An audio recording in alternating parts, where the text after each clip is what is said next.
bahwa perkembangan secara dinamika yang terjadi baik dari kasus maupun juga perkembangan di masyarakat ya.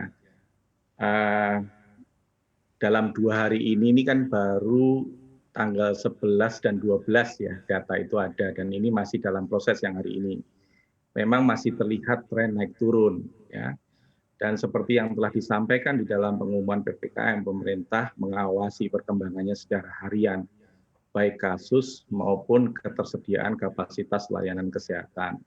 Namun dari laporan upaya penegakan disiplin yang dilakukan oleh gabungan Satpol PP, TNI, Polri ini sudah bergerak.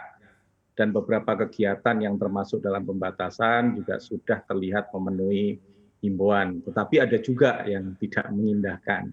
Nah, ada faktor utama penentu dari pengendalian pandemi ini ya. Yang pertama, peran pemerintah melalui koordinasi yang baik, baik itu pusat, daerah, dan lembaga. Ini terjadi seperti di Eropa, China, Vietnam. Nah, yang kedua kita belajar dari pengalaman mengatasi pandemi sebelumnya, yaitu seperti SARS ya, di Korea, Jepang, dan Taiwan. Nah, yang ketiga, ini yang penting sekali, yaitu disiplin masyarakat atau disiplin kolektif. Semakin tinggi kedisiplinan memenuhi protokol kesehatan 3M+1, maka akan semakin tinggi potensi keberhasilan mengatasi pandemi. Nah, apakah kemungkinan diperpanjang? Jawabannya bagaimana faktor utama itu dipenuhi. Ya, kita apresiasi masyarakat yang sudah patuh dan disiplin.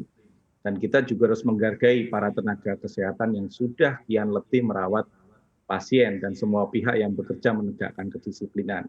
Jadi pemerintah terus mengingatkan kepada semua masyarakat, kita tidak perlu memperpanjang PPKM ini dengan meningkatkan disiplin dan menjaga diri. Iya, terkait dengan keseimbangan antara pertumbuhan atau penambahan jumlah kasus COVID-19 dan kemerosotan ekonomi dikatakan oleh Presiden Jokowi, kita bersyukur kita tidak perlu lockdown. Tapi sejauh ini memang tampaknya kasus COVID-19 masih belum signifikan untuk pengendaliannya. Seperti apa di mata Anda, Pak Edi? Ya, sebenarnya kan pemerintah terus mencermati ya. Karena di setiap keputusan yang berdampak luas kepada banyak aspek dan sendi kehidupan, itu harus melalui pertimbangan yang matang dan akurat. Mari coba kita mengingat saat berlaku PSBB di beberapa wilayah bulan April-Mei. Itu dampaknya pada sektor ekonomi sosial sangat berat. BPS mencatat ada 29,12 juta orang penduduk usia kerja itu terdampak pandemi.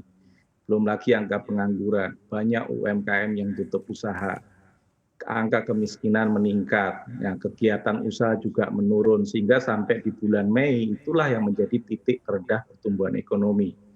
Ya, walaupun pada saat itu juga tidak ditutup 100% seperti lockdown. Ada 11 sektor esensial yang tetap beroperasi. Nah, melihat kondisi semua ini, tidak ada satupun negara yang bisa memprediksi kapan pandemi itu akan berakhir. Sementara kehidupan kan tetap harus berjalan. Oleh karena itu pada bulan Juni 2020 pemerintah memutuskan untuk membuka kegiatan masyarakat secara bertahap tapi dengan syarat mutlak yaitu memenuhi protokol kesehatan. Nah, keputusan ini juga diambil sebagai kesepakatan semua pihak yang berkomitmen untuk melakukan disiplin. Nah, sekarang mengapa masih meningkat? Mari kita merenung, apakah masing-masing diri kita sudah benar-benar disiplin menjalankan kewajiban 3M+1? Sudahkah kita juga menjaga diri, keluarga atau sesama ketika berinteraksi dan beraktivitas di luar rumah?